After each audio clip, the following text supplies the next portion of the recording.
उठ नारायण बैठ नारायण, चल चना के खेत नारायण, मैं बोऊं तू सींच नारायण, मैं काटूं तू उठा नारायण, मैं पीसूं तू छान नारायण, मैं पऊं तू खा नारायण, कोरा करवा शीतल पानी, उठो देव पियो पानी, उठो देवा बैठो देवा, अंगुरियां चटकाओ देवा, उठो देवा उठो देवा।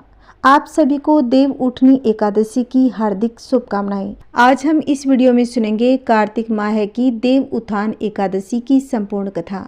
देव उत्थान एकादशी को देव उठानी एकादशी, प्रबोधिनी एकादशी के नाम से जाना जाता है। मान्यता है कि इस दिन भगवान विष्णु 4 माह तक सोने के बाद जगते हैं। इन 4 महीनों में भगवान विष्णु के सोने या कहें देव शयन के कारण सभी प्रकार के मांगलिक कार्य वर्जित माने जाते हैं। भगवान विष्णु के पुनः जागने के बाद ही सभी मांगलिक कार्य संपन्न हो जाते हैं। ये साल की सबसे बड़ी एकादशी है। इस दिन व्रत के साथ व्रत कथा भी अवश्य सुननी चाहिए। अगर आप व्रत ना भी रख पाएं तो भी इस कथा को सुनने से आपको कार्तिक माह का पूरा फल मिलेगा।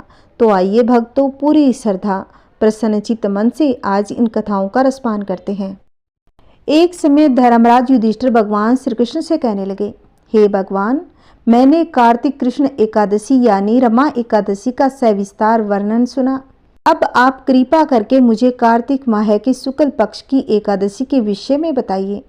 इस एकादशी का क्या नाम है तथा इसके व्रत का क्या विधान है, इसकी विधि क्या है, इसका व्रत करने से किस फल की प्राप्ति होती है।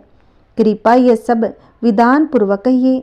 भगवान श्री कृष्ण बोले, कार्तिक माह के शुक्ल पक्ष में तुलसी विवाह के दिन आने वाली इस एकादशी को विष्णु प्रबोधिनी एकादशी, देव प्रबोधिनी एकादशी, देव उत्थान एकादशी, हरि प्रबोधिनी एकादशी इन नामों से जानी जाती है। यह बड़े बड़े पापों का नाश करने वाली है। इसकी कथा मैं तुमसे कहता हूँ, ध्यान पूर्वक होकर सुनो।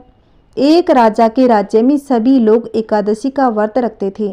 प्रजा तथा नौकर चाकरों से लेकर पशुओं तक को एकादशी के दिन अन्न नहीं दिया जाता था।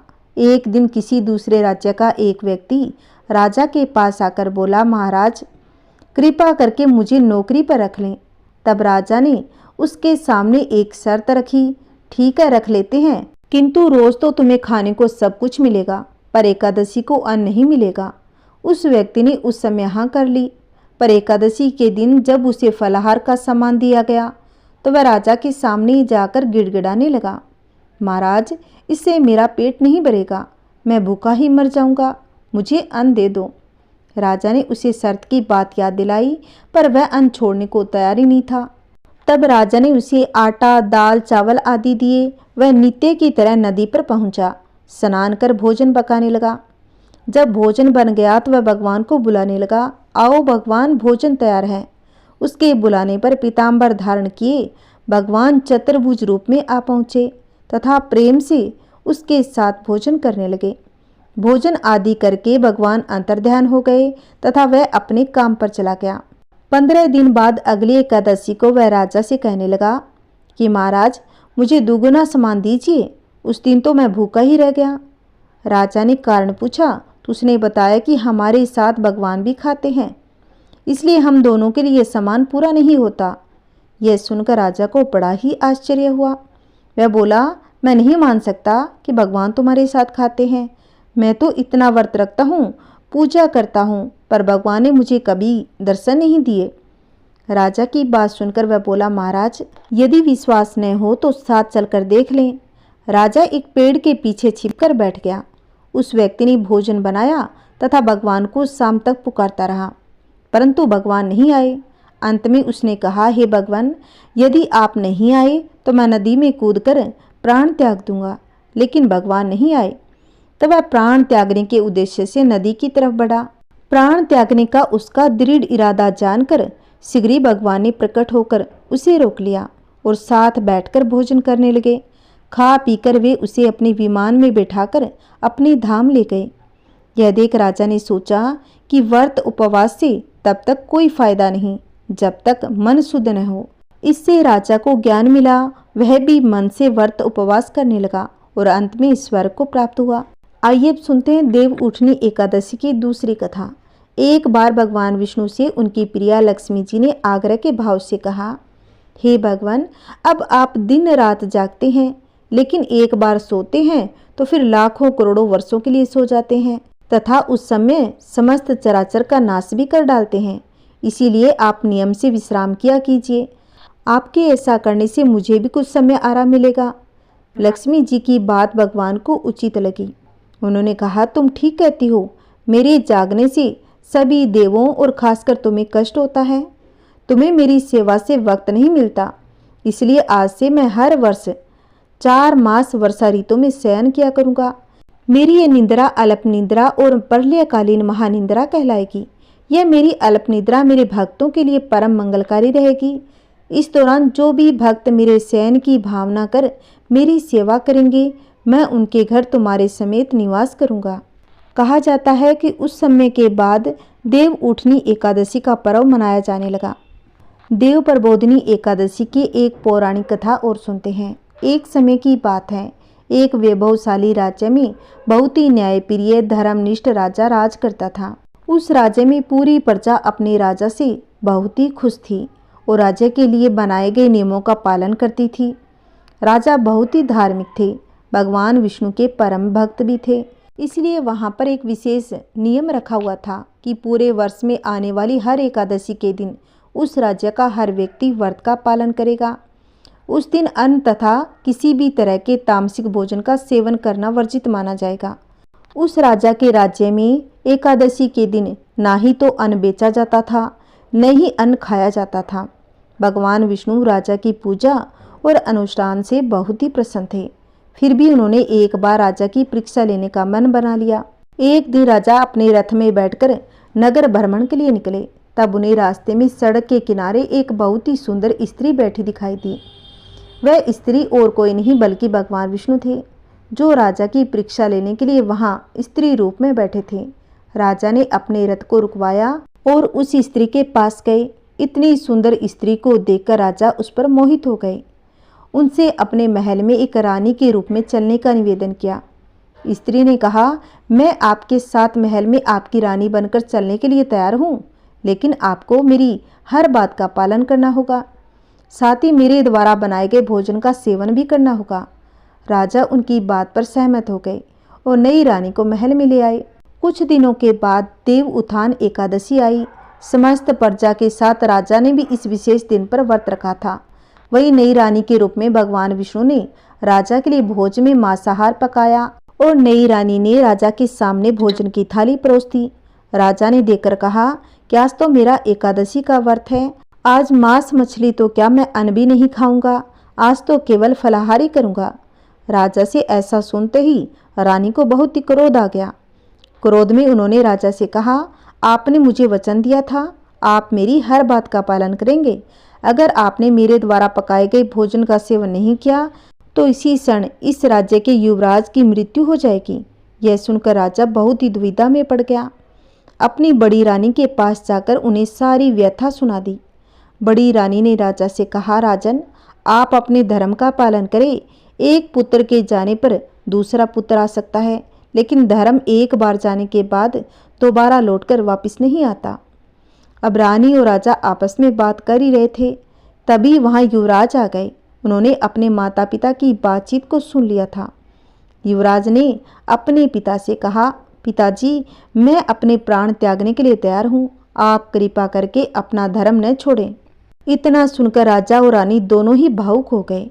युवराज प्राण त्यागने ही वाले थे कि रानी के रूप में भगवान विष्णु वहां प्रकट हो गए और अपने असली रूप में उन तीनों को दर्शन दिए। भगवान विष्णु ने कहा, हे राजन, मैं तुम्हारी धर्मपरायणता से बहुत ही प्रसन्न हूँ। इस विशेष तिथि पर किए गए व्रत के प्रभाव से मैं तुम्हें मुक्ति और परम लोक में निवास करने का वरदान प्रदान करती हूँ। भगवान विष्णु के दिए वरदान के प्रभाव से राजा ने शीघ्र युवराज का राज तिलक किया। उसे राज्य की बागडोर सौंपने के बाद एक विमान में बैठकर परम लोक में निवास करने के लिए चले गए। बोलिए विष्णु भगवान की जय, बोलिए राधा रानी की जय। आइए अब सुनते हैं तुलसी विवाह की पौराणिक कथा। सावणी मुनि की पुत्री तुलसी अपूर्व सुंदरी थी। उनकी इच्छा थी कि उनका विवाह भगवान नारायण के साथ हो। इसके लिए उन्होंने नारायण पर्वत की घाटी में स्थित बद्री वन में घोर तपस्या की थी। दीर्घ काल तक तपस्या के उपरांत ब्रह्मा जी ने प्रसन्न होकर दर्शन दिया और वर मांगने को कहा। तुलसी ने कहा, सृष्टिकर्ता ब्रह्मादेव, आप तो अंतर्यामी हैं, सबके मन की बात को जानते हैं, फिर भी मैं अपनी इच्छा बताती हूँ। मैं चाहती हूँ कि भगवान श्री नारायण मुझे पति रूप में मिले। ब्रह्मा ने कहा, तुम्हारा अभिष्ट तुम्हें अवश्य ही मिलेगा। अपने पूर्व जन्म में किसी अपराध के कारण तुम्हें शाप मिला है।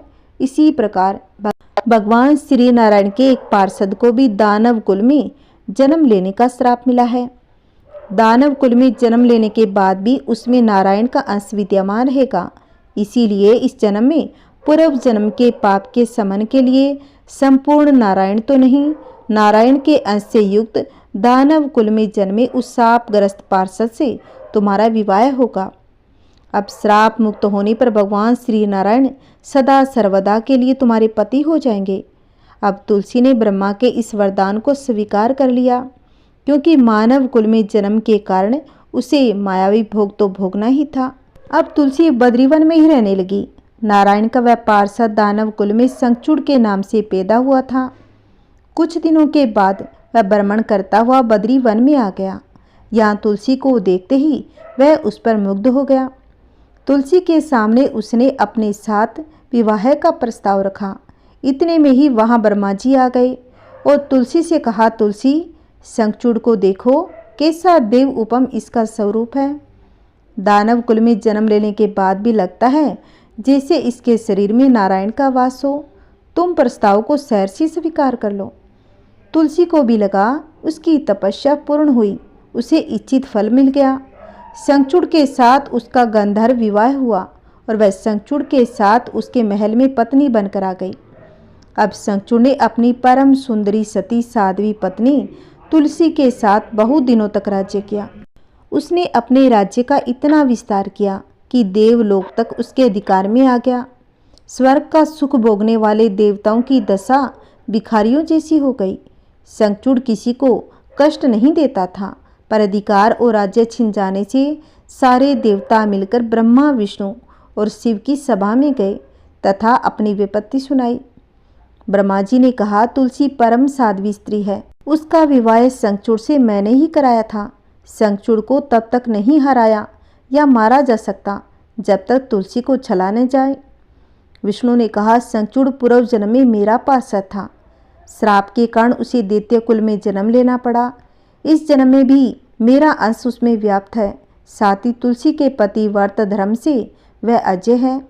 फिर देवताओं की सहमति से भगवान शिव ने शंखचूड़ के पास संदेश भेजा, या तो वह देवताओं का राज्य लौटा दे या फिर उनसे युद्ध करे। शंखचूड़ शंकर के पास पहुंचा। उसने कहा कि हे देवादिदेव, आपके लिए देवताओं का पक्ष लेना उचित नहीं है। राज्य बढ़ाना हर राज्य का कर्तव्य है। मैं किसी को दुख नहीं दे रहा हूँ। देवताओं से कहिए वे मेरी प्रजा होकर रहे। मैंने आपका भी कोई अपकार नहीं किया है। हमारा आपका युद्ध शोभा नहीं देता। अगर आप हार गए तो बड़ी लज्जा की बात होगी। अगर मैं हार गया तो आपकी कीर्ति बहुत अधिक नहीं बढ़ेगी।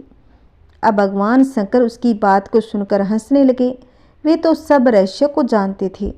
तुलसी और शंखचूड़ के पूर्व जन्म की शाप की अवधि लगभग पूरी हो चुकी थी। बोले, इसमें कीर्ति और लज्जा की कोई बात नहीं। तुम देवों का राज्य लौटाकर उनके पद पर प्रतिष्ठित होने दो। युद्ध से बचने का यही एक उपाय है। शंखचूड़ ने कहा, मैंने युद्ध के बल से देवलोक जीता है। कोई उसे युद्ध के द्वारा ही वापस ले सकता है। यह मेरा अंतिम उत्तर है। मैं जा रहा हूँ। अब ऐसा कहकर शंखचूड़ चला गया। उसने अपनी पत्नी तुलसी को सारी बात बताई और कहा, कर्म भोग सब काल सूत्र में बंधा है। जीवन में हर शोक, भय, सुख, दुख, मंगल अमंगल काल के अधीन है। हम तो केवल निमित्त है। संभव है तो भगवान शिव देवों का पक्ष लेकर मुझसे युद्ध करे। तुम चिंता मत करना, तुम्हारा सती तेज मेरी रक्षा करेगा। दूसरे दिन भगवान शंकर के नेतृत्व में देवताओं ने युद्ध छेड़ दिया। शंखचूड़ ने भीषण बाणों की वर्षा कर उनका वेग रोका। उसके प्रहार से देवता डगमगाने लगे। उसने दानवी शक्ति का प्रयोग कर मायावी युद्ध आरंभ किया। युद्ध स्थल पर वह किसी को दिखाई नहीं देता था, पर उसके अस्त्र शस्त्र प्रहार कर देवों को घायल कर रहे थे। देवगण अपने अस्त्र चलाए तो किस पर चलाएं, क्योंकि कोई शत्रु सामने था ही नहीं। कई दिनों तक इस तरह भयंकर युद्ध चला। शंखचूड़ पराजित नहीं हुआ। तब शिव ने विष्णु से कहा, विष्णु कुछ उपाय करो, अन्यथा मेरा तो सारा यश मिट्टी में मिल जाएगा। विष्णु ने सोचा, बल से तो शंखचूड़ को हराया नहीं जा सकता, इसीलिए छल का सहारा लेना होगा। उन्होंने तुरंत अपना स्वरूप शंखचूड़ जैसा बनाया और अस्त्र शस्त्र से सज्जित हो तुलसी के पास आए और बोले, प्रिय मैं युद्ध जीत गया, सारे देवता भगवान शंकर समेत हार गए। इस खुशी में आओ मैं तुम्हें अंग से लगा लूं। पति को प्रत्यक्ष खड़ा देख तथा विजय का समाचार सुनकर तोड़कर मायावी शंखचूड़ के गले से लिपट गई। इस प्रकार पति पत्नी दोनों ने आलिंगन हो खूब खुशी मनाई। पर पुरुष के साथ इस प्रकार के व्यवहार से उसका सती तेज नष्ट हो गया। उसका सती तेज जो शंखचूड़ की कवच के रूप में रक्षा कर रहा था, वह कवच नष्ट हो गया।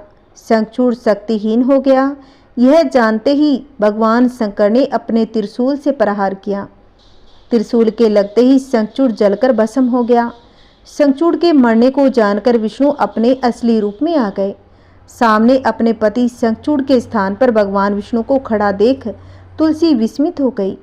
उसको पता लग गया था कि स्वयं नारायण ने उसके साथ छल किया है। क्रोध में आकर उसने श्राप दिया, एक सती स्त्री का अस्तित्व भंग करने के अपराध में तुम हृदयहीन पत्थर हो जाओ। विष्णु ने तुलसी के श्राप को सिरोधार्य कर कहा, देवी तुम्हारे तथा शंखचूड़ के कल्याण के लिए मुझे ऐसा करना पड़ा। तुम दोनों को श्राप मुक्त करना था। तुम भी अब शरीर त्याग कर तुलसी बिरवा के रूप में जन्म लोगी और मेरी पूजा तुलसी दल से होगी। मैं सालिग्राम पत्थर बनूंगा, मेरे शीश पर तुम आदर से विराजमान होगी। तुम्हारे पति की हड्डियों के चूर्ण से शंख की उत्पत्ति होगी। उस शंख ध्वनि से देवताओं तथा मेरी पूजा आराधना होगी। जहाँ शंख ध्वनि होगी वहाँ मंगल में मैं विराजमान रहूँगा। तुमने पूर्व जन्म में बद्री वन में मुझे पाने के लिए बड़ी तपस्या की थी। अब अगले जन्म में नारायण पत्थर के रूप में बद्रीनाथ वन में स्थापित होऊंगा और मेरी पूजा अर्चना फल फूल से न होकर तुम्हारे तुलसी दल से होगी। मेरे शीश पर विराजमान होकर तुम मुझसे भी ऊंचा पद प्राप्त कर लोगी। आइए सुनते हैं एकादशी माता की कहानी। एक समय की बात है, एक राज्य में एक राजा रहा करता था। राजा बहुत ही बुद्धिमान और बलशाली था। राजा सदैव अपनी प्रजा का बहुत ही अच्छे से ध्यान रखता था। प्रजा भी अपने राजा को बहुत ही पसंद करती थी। राजा की 2 बेटियां थीं। राजा अपनी दोनों बेटियों से बहुत प्रेम करता। राजा की छोटी बेटी देखने में बहुत ही सुंदर और आकर्षण थी। राजा की बड़ी बेटी छोटी बेटी के मुकाबले थोड़ा कम सुंदर थी। राजा की छोटी बेटी 11 माता की पूजा किया करती और सभी लोग राजा की छोटी बेटी से बहुत प्रेम करते और बहुत ही प्रशंसा किया करते थे। राजा भी अपनी छोटी बेटी को बड़ी बेटी के मुकाबले अधिक प्रेम करता, जिस कारण राजा की बड़ी बेटी को अपनी बहन से बहुत ही नफरत होने लगी थी।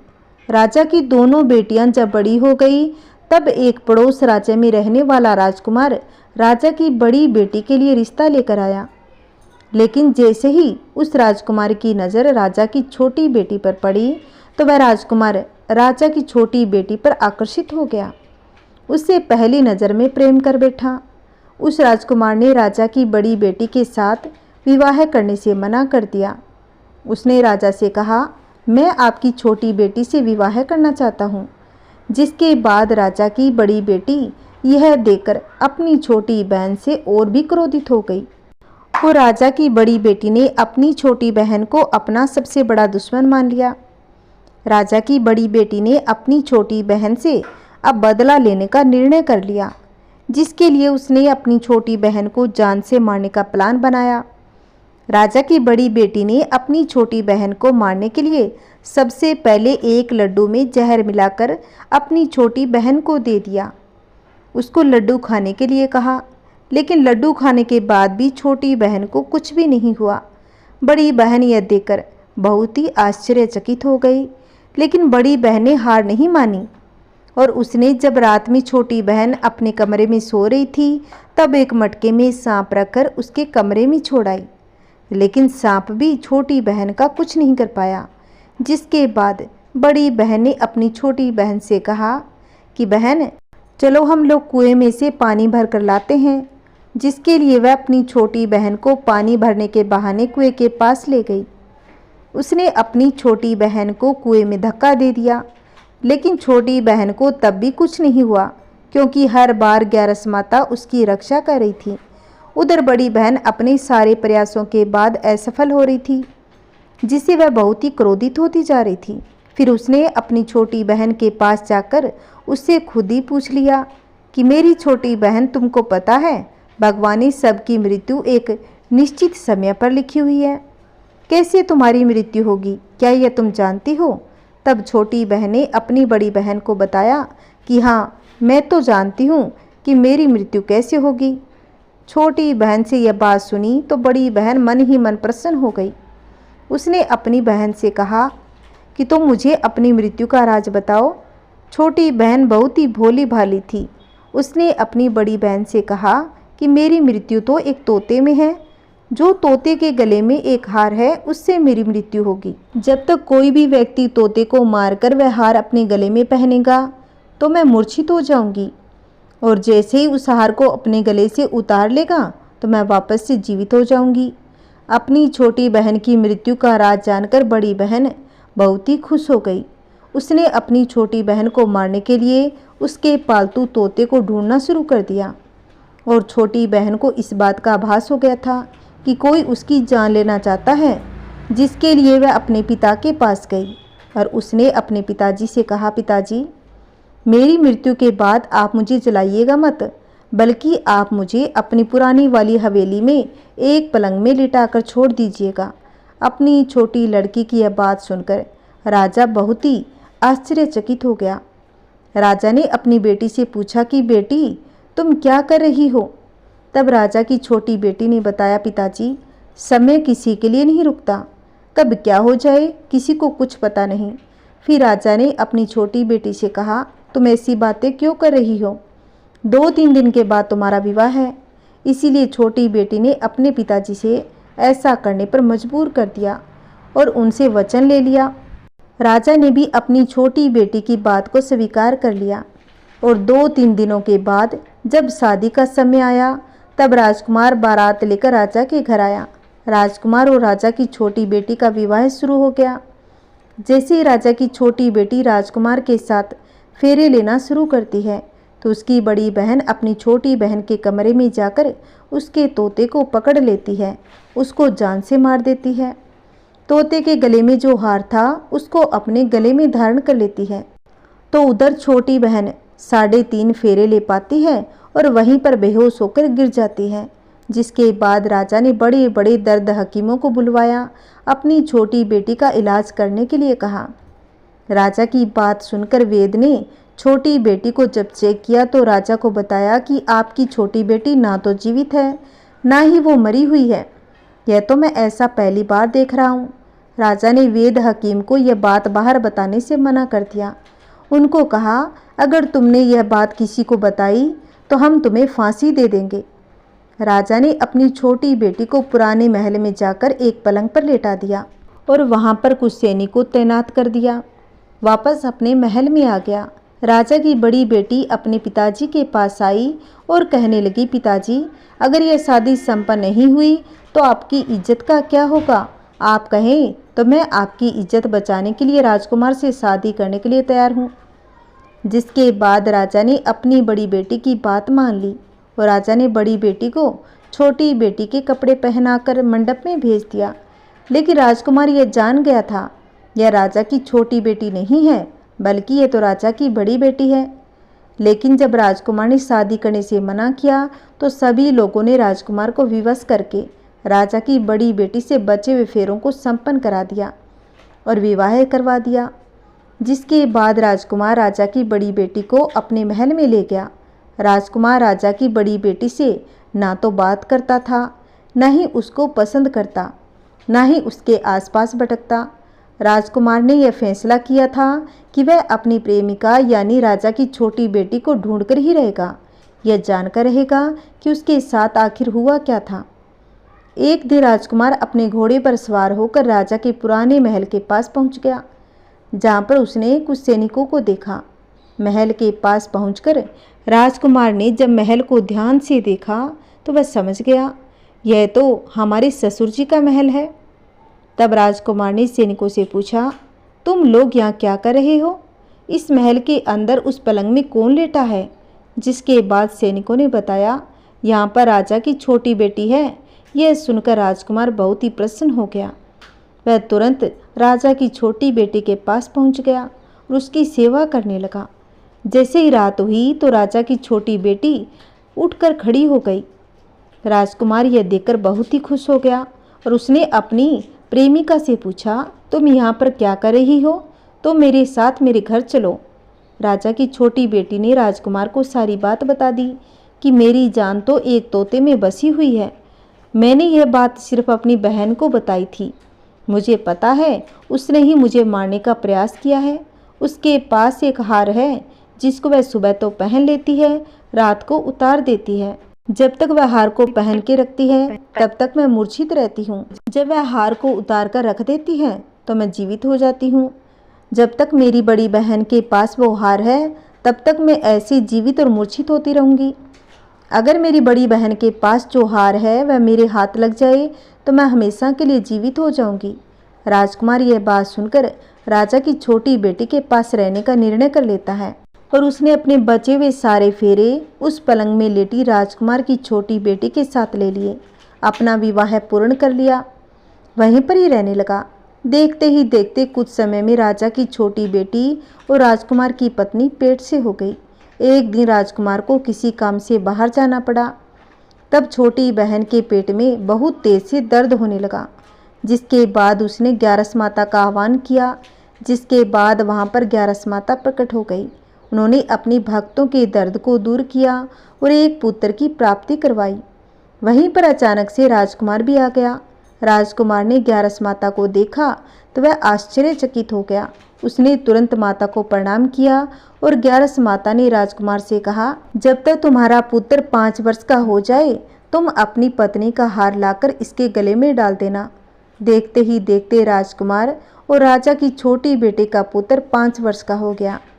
तो राजकुमार अपने बेटे से कहता है कि बेटा, मैं कुछ काम से बाहर जा रहा हूँ, तुम अपनी माता का ध्यान रखना। और वह ऐसा कहकर चला जाता है।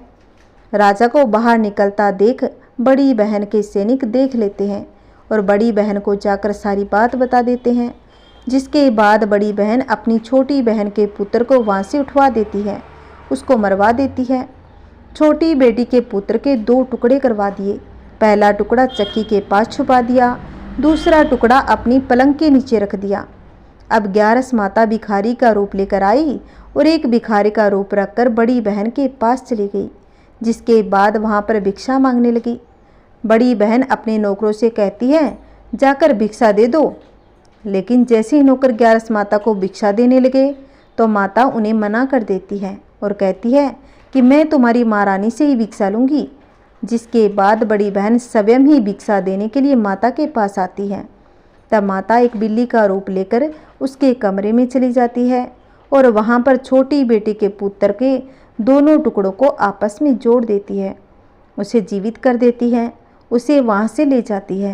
राजकुमार अपने बेटे को लेकर अपनी पत्नी के पास जाता है। उसे कहता है, तुम इसका ध्यान रखना, अगर तुम इस बच्चे का अच्छे से ध्यान रखोगी तो तुमसे बात करूँगा।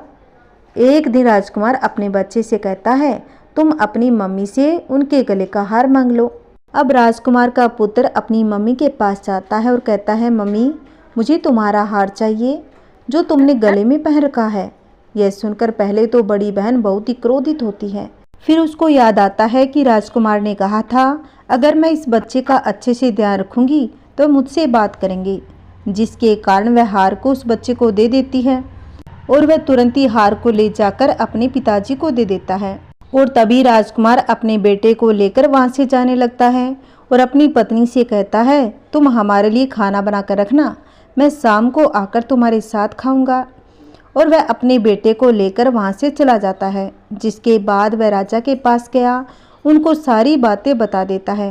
राजा अपनी बड़ी बेटी की यह करतूत सुनकर बहुत ही क्रोधित होते हैं और अपनी परवरिश पर दोष देने लगते हैं। राजकुमार को अपनी छोटी बेटी के साथ रहने के लिए आदेश देते हैं और वो राजकुमार और राजा की छोटी बेटी खुशी के साथ अब महल में रहने लगे। आइए सुनते हैं राधा रानी की कहानी। श्री धाम बरसाना की बात है। वहाँ पर एक भक्त रहते थे जिनका नाम ब्रिजदास था। उनके परिवार में सिर्फ उनकी बेटी बची थी जिनका नाम रतिया था। ब्रिजदास जी दिन में अपना कामकाज करते, सायंकाल श्री जी के दर्शन के लिए जाते और वहाँ ठहरे हुए संतों का सत्संग करते। एक दिन संध्या काल में श्री जी का दर्शन किया एवं संतों के साथ सत्संग किया। एक संत ने कहा, भैया ब्रिजदास, कल हमें नंदगांव जाना है, क्या तुम हमें भिजवा दोगे? सामान हमारे पास ज़्यादा है, रुपया पैसा है नहीं जो हम मजदूर कर लेते। ब्रिजदास जी ने कहा, ठीक है, मैं चलूँगा। ऐसे चलेंगे कि धूप होने से पहले मैं लौट के वापस आ जाऊं। संत ने कहा, हम सुबह 4 बजे ही चलेंगे। अब ब्रिजदास जी ने अपनी बेटी से कहा, बेटी, कल मैं एक संत को नंदगांव भेजने जा रहा हूं, तो मेरी प्रतीक्षा मत करना, मैं समय पर आ जाऊंगा। अगले दिन सुबह ठीक 4 बजे ब्रिजदास राधे राधे जप करते हुए संत के पास पहुंचे। संत का सामान अपने सर पर रख लिया। ठाकुर जी और पूजा का सामान संत जी ने अपने हाथ में लेकर चल दिए। अब संत जी को सांस की बीमारी थी, इसलिए थोड़ा चले और बैठ जाए, थोड़ा चले और बैठ जाए। इसीलिए जो लौटने का समय था वह पूरा नंदगांव में पहुंचने में लग गया। वह सुबह 11 बजे नंदगांव पहुंचे। नंदगांव में पहुंचकर संत ने एक मंदिर के पास इशारा करते हुए कहा, यहीं पर रुक जाओ, मेरा सामान यहीं उतार दो। अब ब्रिजदास जी ने कहा, महाराज मुझे आज्ञा दे। संत जी ने कहा, अरे ठहरो, थोड़ा जलपान तो ले लो, मैं भंडारे में से कुछ खाने के लिए लेकर आता हूँ। अब ब्रिजदास जी ने कहा, बाबा अब ना कहना बाबा, यहाँ जलपान की, सूत को ब्याही सूता वृष भानु की। मैं बरसाने से आया हूँ, नंदगांव में हमारी राधा रानी की ससुराल है, मैं बेटी के ससुराल में जल भी ग्रहण नहीं करूँगा। अब ब्रिजदास जी बहुत गरीब, पाँव में जूते नहीं, लेकिन हृदय से इतना धनी, भगवान से संबंध रखने वाले। ब्रिजदास के मुख से यह वाणी सुनकर संत जी के आंखों में आंसू आ गए और ब्रिजदास भूखे प्यासे वापस चल दिए। भक्ति का यह भाव देकर भगवान श्री कृष्ण भक्त के पीछे पीछे चल दिए। सूरज के तपन और नीचे धरती गरम, नंगा पाँव ब्रिजदास जी राधे राधे कहते चले जा रहे थे। आगे जाकर एक पेड़ के नीचे मूर्छित होकर गिर पड़े। इतने में भगवान श्री कृष्ण प्रकट हो गए और ब्रजदास जी को जगाने लगे। श्री कृष्णा जी ब्रिजदास जी को जगाने का प्रयास करते रहे, परंतु ब्रजदास जी नहीं जगे। भगवान जी के दोनों नेत्र भर आए और सोचने लगे, उदार अनेक जनों के किए हैं, खल मारे एक से एक बलि, गजगिद अजामिलो द्रुपदी, लखदीन सभी की विपत्ति टली। अब की यह भक्त के पालो पड़ो, जही पे चतुराई नायक चली। अब यही के प्राण विनित बचे, यदि आवे यहाँ वृष भानु लली। भगवान श्री राधा जी के मंदिर में गए, वहाँ मधुर संगीत सुनकर राधा जी मगन थी। प्रभु को देखकर राधा जी बोली, खरी दुफैरी ऐसी जेठ की, ऐसे में ब्रिजराज दासी पर कृपा करके आहे होके ही काज। भगवान श्री कृष्ण बड़े विनोदी हैं, उनका ये स्वभाव जग जाहिर है। भगवान श्री कृष्ण मधुर वाणी में बोले, मंदिर में संगीत सुन मगन हो रही हो आप, और नंदगांव के डगर में डरो तुम्हारा बाप। श्री राधा जी बोली, प्रभु मैं आपका अर्थ समझी नहीं। तब प्रभु बोले कि हमारे तुम्हारे संबंध के कारण बरसाना के एक भक्त ने नंदगांव में किसी के हाथ से एक गिलास पानी तक नहीं पिया, मूर्छित होकर पड़ा है, आप उसके लिए जलपान भोजन लेकर जाएं। प्रभु बोले, आप राधा रानी बन के मत जाना, कहीं बड़ी दोपहरी में आपको देखकर उनके मन को पीड़ा न पहुँचे, आप उनकी बेटी के रूप में जाना। राधा जी ने ब्रजदास की बेटी रतिया का रूप रखा और ब्रिजदास के पास पहुँच गई। राधा जी कहने लगी, पिताजी पिताजी। राधा जी की मधुर वाणी सुनकर ब्रिजदास की मूर्छा दूर हो गई। ब्रिजदास जी ने राधा जी को रतिया के रूप में देखा और बोले, बेटी तुम मेरी कितनी चिंता करती हो, तुम नहीं आती तो आज मेरे प्राण नहीं बचते, मन होता है तुम्हें देखता ही रहूं, आज पता नहीं कौन सा आकर्षण मन कराए तुम्हें देखता ही रहूं। राधा जी ने कहा, संतान सबको अच्छी लगती है, मगर आप भोजन कर लो, मैं भोजन लाई हूँ। ब्रिजदास जी भोजन करने लगे, राधा रानी जी दर्शन दे रही। कुछ देर बाद राधा रानी ने कहा, पिताजी घर पर कुछ मेहमान आए हैं, मैं जाऊं। अब बृजदास जी बोले, ठीक है तुम जाओ, मैं शाम तक घर पर आ जाऊंगा। इतना कहते हुए श्री राधा रानी अंतर्ध्यान हो गई। अब संध्या काल में बृजदास जी घर पहुंच गए। घर पहुंचकर उन्होंने अपनी बेटी रतिया को आवाज़ लगाई, रतिया, ए बेटी रतिया, आज अगर तुम नहीं आती तो मेरे प्राण नहीं बचते। रतिया ने कहा, मैं कहीं नहीं गई पिताजी, मैं तो घर पर ही थी। बृजदास जी बोले, अरे बेटी ऐसी बातें मत करो, अच्छा बताओ वह मेहमान कहाँ है, मैं भी उनसे मिलूं। रतिया ने कहा, पिताजी यहाँ तो कोई नहीं आया। अब बृजदास जी समझ गए कि उनकी बेटी के रूप में श्री राधा रानी जी ने उन्हें दर्शन दिए। बृजदास जी रतिया के चरणों में गिर गए और रतिया ने कहा, पिताजी ये क्या कर रहे हो आप। बृजदास जी बोले, बेटी आज तेरे रूप में मुझे राधा रानी ने दर्शन दिए हैं। जय जय श्री राधे, जय श्री कृष्णा, राधे राधे। जैसे राधा रानी ने बृजदास की भक्ति पर प्रसन्न होकर राधा रानी ने दर्शन दिया, वैसे माता सभी को दर्शन दे। कहानी कहते, कहानी सुनते, हुंकार भरते, सभी के घर में सुख शांति बनी रहे। बोलिए राधा रानी की जय। आइए सुनते हैं ठाकुर जी की एक सुंदर कहानी। एक समय की बात है, एक वृद्ध ब्राह्मण थे। वे ब्राह्मण बहुत ही धनी थे। उनके 4 पुत्र, 1 पुत्री थी। चारों पुत्रों का विवाह हो चुका था, पुत्री का विवाह होना बाकी था। ब्राह्मण वृद्ध थे और तीर्थ यात्रा करना चाहते थे, परंतु वृद्धावस्था के कारण वे स्वयं अकेले तीर्थ यात्रा पर नहीं जा सकते थे। उनके चारों पुत्र अपने पिता का कहना नहीं मानते थे। वे सभी अपनी अपनी गृहस्थी में इतने व्यस्त थे कि उनके पास अपने पिता को तीर्थ यात्रा पर ले जाने का समय ही नहीं था।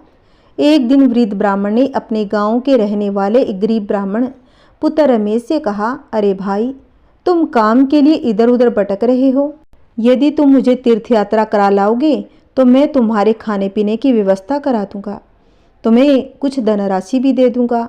अब रमेश भगवान श्री कृष्ण का भक्त था, बोला, यह तो बहुत अच्छी बात है, आपके साथ मुझे भी तीर्थों के दर्शन हो जाएंगे। अब रमेश तीर्थ यात्रा पर जाने के लिए सहर्षि राजी हो गया। दोनों तीर्थ यात्रा पर निकल पड़े। वृद्ध ब्राह्मण जहाँ जहाँ जाना चाहते और रमेश उन्हें उन्हीं सभी जगह पर ले जाता। पूरे मार्ग में रमेश ने उन वृद्ध ब्राह्मण की बहुत सेवा की, हर तरह से उनका ख्याल रखा, उन्हें किसी प्रकार का कोई कष्ट नहीं होने दिया। यात्रा करते करते वे दोनों वृंदावन पहुंच गए। अब वृंदावन में वृद्ध ब्राह्मण बीमार हो गए। अब रमेश ने उनकी खूब सेवा की और उन्हें कुछ ही दिनों में स्वस्थ कर दिया। रमेश की सेवा से वृद्ध ब्राह्मण का हृदय द्रवित हो गया, इसीलिए उसे कुछ देना चाहता था।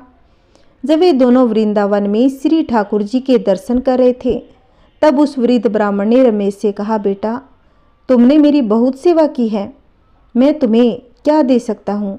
मेरी एक पुत्री है जो बहुत सुंदर और गुणवान है, मैं चाहता हूँ तुम उससे विवाह करो और मैं तुम्हें बहुत सा धन भी दे दूंगा।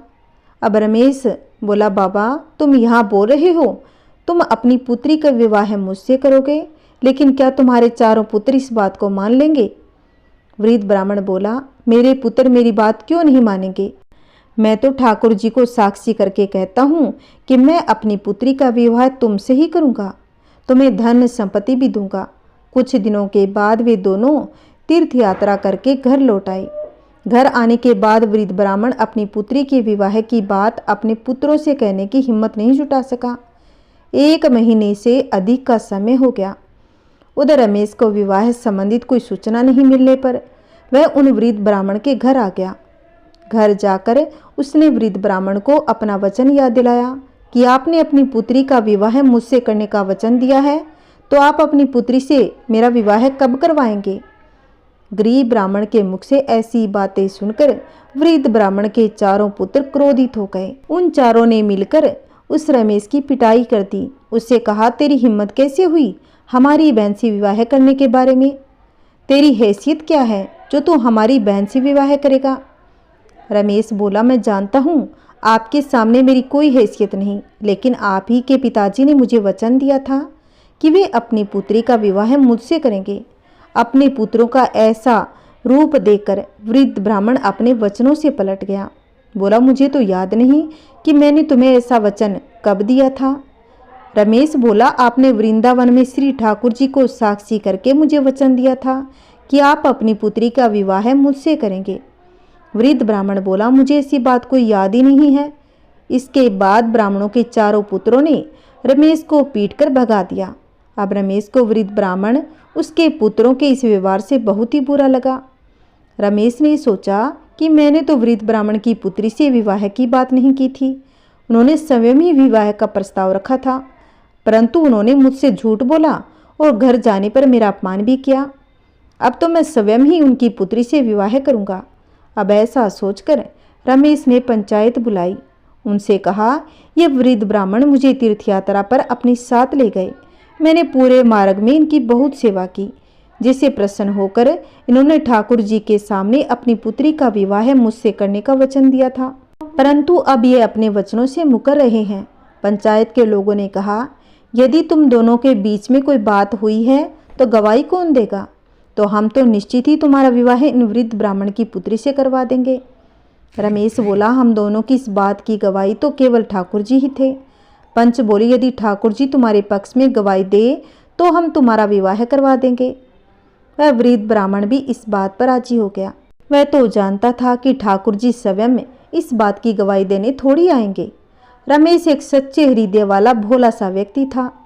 वह ठाकुर जी को मूर्ति नहीं मानता था, वह उन्हें साक्षात ठाकुर जी ही मानता था। पंचों की बात मानकर वह वृंदावन पहुंच गया।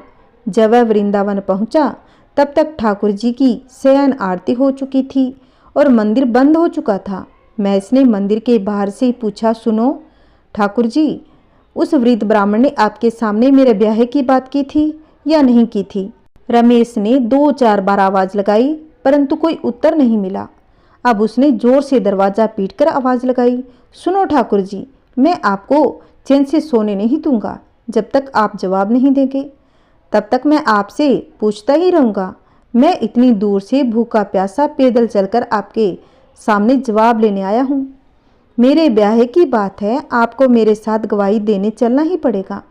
अब ठाकुर जी मंदिर के भीतर से बोले, मूर्ति भी कभी चलती है? रमेश बोला, जब मूर्ति बोलती है तो चलेगी क्यों नहीं? ठाकुर जी फंस गए। अब ठाकुर जी को विवश होकर बाहर आना पड़ा। रमेश ने देखा, बहुत सुंदर छोटे से ठाकुर जी अपने छोटे छोटे से पैरों से चलकर बाहर आए और बोले, देखो रमेश, हम तुम्हारे भाव के कारण तुम्हारे साथ चलेंगे, लेकिन तुम्हें मार्ग में हमारे भोग की व्यवस्था करनी पड़ेगी। हम वृंदावन के ठाकुर हैं, रोज रबड़ी मलाई और मिठाइयों का भोग लगाते हैं। तुम्हें मार्ग में हमारे लिए ऐसी व्यवस्था तो करनी ही होगी। अब रमेश बोला, देखो हमारे ब्याह की बात है, इसलिए कुछ रुपया तो मैं साथ लेकर आया हूँ, लेकिन रास्ते में आपके भोग की सारी व्यवस्था करा दूंगा। लेकिन आप बताओ, आप मेरे साथ कैसे चलेंगे? अब ठाकुर जी बोले, हम तुम्हारे साथ पैदल चलेंगे, आगे आगे तुम चलना, पीछे पीछे हम चलेंगे, और मार्ग में थोड़ी थोड़ी देर में हमें भोग लगा देना। रमेश बोला, ठाकुर जी वो तो सब ठीक है, लेकिन मैं आगे आगे चलूंगा तो पीछे कैसे मालूम होगा कि आप पीछे पीछे आ रहे हो या नहीं? तब ठाकुर जी बोले, तुम्हें मेरे नुपुरों की ध्वनि पूरे मार्ग में सुनाई देगी, लेकिन एक बात याद रखना, यदि तुमने पीछे मुड़कर देखा तो मैं वहीं ठहर जाऊंगा और आगे नहीं जाऊंगा। बात तय हो गई थी। दोनों चल दिए। रमेश मार्ग में समय समय पर ठाकुर जी को भोग लगाता हुआ आगे बढ़ गया। उसे अपने पीछे ठाकुर जी के नुपुरों की ध्वनि भी सुनाई दे रही थी। जब रमेश अपने गांव के नज़दीक पहुंचा तो उसने सोचा कि क्या ठाकुर जी मेरे पीछे आ भी रही हैं या नहीं, केवल नुपुर की बज रहे हो। यह सोचकर उसने पीछे मुड़कर देख लिया। उसने देखा ठाकुर जी उसके पीछे खड़े थे। रमेश बोला, चलिए ठाकुर जी, अब गांव कुछ ही दूर पर है। ठाकुर जी बोले, अब मैं कहीं नहीं जाऊंगा, हमारी तुम्हारी बात हुई थी, अगर तुम पीछे मुड़कर देखोगे तो मैं वहीं सिथर हो जाऊंगा। अब तुम्हें जिसको भी बुलाना हो यहीं हमारे पास लेकर आओ, मैं यहीं गवाही दे दूंगा। रमेश गांव में दौड़ता हुआ गया, सबको चिल्लाकर बताया, वृंदावन के ठाकुर पधारे हैं गवाही देने के लिए। यह सुनकर सारे गांव के लोग जमा हो गए। पंचायत बैठ गई। सबने ठाकुर जी के दर्शन किए। अब ठाकुर जी ने सबके सामने भक्त रमेश की वचन की रक्षा के लिए गवाही दे दी कि हाँ, इस वृद्ध ब्राह्मण ने मेरे सामने अपनी पुत्री का विवाह इस गरीब ब्राह्मण महस से करने का वचन दिया था, इसे धन देने का भी वादा किया था। अब ठाकुर जी को साक्षात गवाही देते सुनकर उस वृद्ध ब्राह्मण का झूठ सभी के सामने आ गया। वह पूरे गांव के सामने लज्जित हो गए। अब उसने अपनी गलती भी मान ली। ठाकुर जी की गवाही पर पंचों ने रमेश का विवाह उस वृद्ध ब्राह्मण की पुत्री से करवा दिया। इसके अलावा वृद्ध ब्राह्मण की संपत्ति का एक हिस्सा भी रमेश को दिया। जैसे भगवान ने रमेश के लिए गवाही दी, वैसी पुकार भगवान सभी की सुने। कहानी कहते कहानी सुनते हुंकार भरते, सभी के घर में सुख शांति बनी रहे। आइए भक्तों, अब हम सुनेंगे शालिग्राम जी की छोटी सी कहानी। एक समय की बात है, एक गांव में एक बुढ़िया रहती थी। उसके शालिग्राम जी थे। वह शालिग्राम जी की बहुत ही सेवा किया करती। एक बार कार्तिक मास में वो पुष्कर स्नान का विचार कर अपनी पड़ोसन के घर गई और पड़ोसन से बोली कि मैं तो पुष्कर जा रही हूँ, तुम मेरा एक काम करना, तुम मेरे शालिग्राम जी को रख लेना और शालिग्राम जी की सेवा कर देना। अब पड़ोसन खुशी के मारे झूम उठी, खुशी खुशी में हाँ कर दी और वह बुढ़िया अपने घर चली गई। बाद में वह विचार करने लगी, मैंने बुढ़िया को हाँ तो कर दी, लेकिन मुझे तो सेवा करनी ही नहीं आती। वह बुढ़िया के पास गई और बोली, मुझे तो शालिग्राम जी की सेवा करनी नहीं आती। सवेरे उठना और गंगा जी से लोटा भरकर पानी लाना, आते समय बगीचे से पुष्प तुलसी लाना, भगवान को जल व कच्चे दूध से नहलाना, चंदन लगाकर पुष्प तुलसी चढ़ाना, दूध का भोग लगाना, दोपहर को रसोई में जो भी बने उसको भोग लगाना, अब शाम को दिया जलाना, ऐसी होती है पूजा। इतना कहकर बुढ़िया तो अपने घर आ गई। अब पड़ोसन ने बुढ़िया के कहे अनुसार पहले पड़ोसन ने दूध का भोग लगाया तो भगवान ने दूध नहीं पिया और वह सोचने लगी भगवान को भूख लगी होगी तो भोजन के साथ ही दूध पीते होंगे। अब पड़ोसन ऐसा सोचकर भगवान की भोजन की थाली परोस दी। अब दूध भी रख दिया। थोड़ी देर में पड़ोसन देखने आई तो भगवान ने ना तो दूध पिया था न ही भोजन किया। अब पड़ोसन तो चिंता में पड़ गई कि बोली, भगवान आपकी मालकिन आएगी तो क्या कहेगी, मेरे भगवान को दुबला पतला कर दिया, अभी 1 महीना है, आप जीम लो, मैं भी जीम लूं। ऐसे करते करते सुबह से शाम हो गई।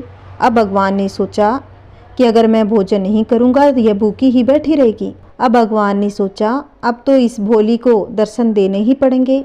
छोटा सा मोर मुकुट पीताम्बरधारी रूप लेकर पाटे पर बैठ गए। अब दूध पी लिया और जीम लिया। रोज ऐसा ही होता रहा। एक दिन भगवान ने कहा, मैं तो गाय चरा लाऊं। तो पड़ोसन बोली, थोड़े दिन तो रहोगे, क्यों जाते हो। पर भगवान नहीं माने। हाथ में सोने की लाठी, कंधे पर हीरे मोती का पीताम्बर डाल गाय चराने चले गए। ऐसे करते करते पूरा महीना बीत गया। बुढ़िया घर आई, स्नान ध्यान से निपट कर सोचा कि मैं शालिग्राम जी को ले आऊं। अब पड़ोसन के घर गई, बोली, पड़ोसन मेरा शालिग्राम जी दे। वह बोली, शाम को आएंगे तब ले जाना। लेकिन बुढ़िया नहीं मानी कि कहाँ छुपाया है मेरे शालिग्राम जी को, मुझे मेरे शालिग्राम जी दे। अब बुढ़िया शालिग्राम जी के लिए जिद करने लगी। वहाँ पर झगड़ा हो गया, लोग इकट्ठे हो गए। पड़ोसन बोली कि बुढ़िया को समझाओ, 1 महीना निकाला, वैसे शाम तक और सब्र करे। अब बुढ़िया धरना देकर बैठ गई। शाम पड़े भगवान आए, गाय उनकी जगह छोड़ भगवान मंदिर में विराज गए। अब पड़ोसन बोली कि ले जाओ तुम्हारे भगवान को। अब बुढ़िया को तो समझ नहीं आ रहा था, क्योंकि पड़ोसन को तो भगवान दिखाई दे रहे थे, अब उसको तो दिखाई नहीं दे रहे थे। बुढ़िया बोली, इतनी देर से क्यों मेरे साथ बहस कर रही थी। वह बोली, नहीं अभी तो आए हैं। अब पड़ोसन सारी बात समझ गई और बोली, भगवान अगर आज इनको दर्शन नहीं दिए तो ये मेरे ऊपर विश्वास नहीं करेंगे। अब भगवान ने मोर मुकुट पीताम्बर धरकर हाथ में सोने की लाठी लेकर अब बुढ़िया को भी दर्शन दिया। अब भगवान के दर्शन पाकर बुढ़िया बहुत ही प्रसन्न हो गई और पड़ोसन के पैर पकड़कर माफ़ी मांगने लगी। जैसे उस पड़ोसन की सुनी भगवान, वैसी सभी की सुना। कहानी कहते कहानी सुनते हुंकार भरते, सभी के घर में सुख शांति बनाए रखना। बोलिए विष्णु भगवान की जय, बोलिए माता लक्ष्मी की जय। आइए सुनते हैं एकादशी माता की आरती। ओम जय एकादशी माता मैया, जय एकादशी माता। विष्णु पूजा व्रत को धारण करे, विष्णु पूजा व्रत को धारण करे, शक्ति मुक्ति पाता। ओम जय एकादशी माता। तेरे नाम गिनाऊं देवी, भक्ति प्रदान करनी मैया, भक्ति प्रदान करनी। गण गौरव की देनी, गण गौरव की देनी, माता शास्त्रों में वरनी। ओम जय जय एकादशी माता। मारे गए शीश के कृष्ण पक्ष की, उत्पन्न विश्वतारिणी जनी, मैया उत्पन्न विश्वतारिणी जनी। शुक्ल पक्ष में हुई मोक्षदा, शुक्ल पक्ष में हुई मोक्षदा, मुक्तिदाता बने आई। ओम जय जय एकादशी माता। पौष के कृष्ण पक्ष की सफला नामक है, मैया सफला नामक है। शुक्ल पक्ष में होए पुत्रदा, शुक्ल पक्ष में होए पुत्रदा, आनंद अधिक रहे। ओम जय जय एकादशी माता। नाम सटतिला माघ मास में, कृष्ण पक्ष आवे, मैया कृष्ण पक्ष आवे। शुक्ल पक्ष में जया कहावे, शुक्ल पक्ष में जया कहावे, विजय सदा पावे। ओम जय एकादशी माता। विजया फाल्गुन कृष्ण पक्ष में, शुक्ला आमल की, मैया शुक्ला आमल की। पाप मोचनी कृष्ण पक्ष में, पाप मोचनी कृष्ण पक्ष में, चेतर महाबली की। ओम जय जय एकादशी माता। चेतर शुक्ल में नाम कामदा, धन देने वाली, मैया धन देने वाली। नाम बरुत्नी कृष्ण पक्ष में, नाम बरुत्नी कृष्ण पक्ष में, बैसाख माह वाली। ओम जय जय एकादशी माता। शुक्ल पक्ष में होए मोहनी, अपरा ज्येष्ठ कृष्ण पक्ष की, मैया अपरा ज्येष्ठ कृष्ण पक्ष की। नाम निर्जला सब सुख करनी, नाम निर्जला सब सुख करनी, शुक्ल पक्ष रखी। ओम जय जय एकादशी माता। योगिनी नाम आषाढ़ में जानो, कृष्ण पक्ष करनी, मैया कृष्ण पक्ष करनी। देवशैनी नाम कहायो, देवशैनी नाम कहायो, शुक्ल पक्ष धरनी। ओम जय जय एकादशी माता। कामिका श्रावण मास में आवे, कृष्ण पक्ष कहिए, मैया कृष्ण पक्ष कहिए। श्रावण शुक्ला होई पवित्रा, श्रावण शुक्ला होई पवित्रा, आनंद से रहिए। ओम जय जय एकादशी माता। आजा भाद्रपद कृष्ण पक्ष की, परिवर्तनी शुक्ला, मैया परिवर्तनी शुक्ला। इंदिरा आश्विन कृष्ण पक्ष में, इंदिरा आश्विन कृष्ण पक्ष में, व्रत से भव सागर निकला। ओम जय जय एकादशी माता। पापा कुशा है शुक्ल पक्ष में, पाप हरने हारी, मैया पाप हरने हारी। रमा मास कार्तिक में आवे, रमा मास कार्तिक में आवे, सुखदायक भारी। ओम जय जय एकादशी माता। देव उठानी शुक्ल पक्ष की, दुख नाशक मैया, मैया दुख नाशक मैया। पावन मास में करू विनती, पावन मास में करू विनती, पार करो नैया। ओम जय जय एकादशी माता। परमा कृष्ण पक्ष में होती, जन मंगल करनी, मैया जन मंगल करनी। शुक्ल मास में हुई पद्मनी, शुक्ल मास में होई पद्मनी, दुख दारिद्र हरिणी। ओम जय जय एकादशी माता। जो कोई आरती एकादशी की, भक्ति सहित गावे, मैया भक्ति सहित गावे। जन गुर दिता स्वर का वासा, जन गुर दिता स्वर का वासा, निश्चय वह पावे। ओम जय जय एकादशी माता, ओम जय जय एकादशी माता, मैया जय जय एकादशी माता। बोलिए 11 माता की जय। ओम नमः शिवाय। अगर आपको मेरी कथा अच्छी लगी है तो वीडियो को लाइक, शेयर, कमेंट, सब्सक्राइब जरूर करें। जय श्री कृष्णा, राधे राधे।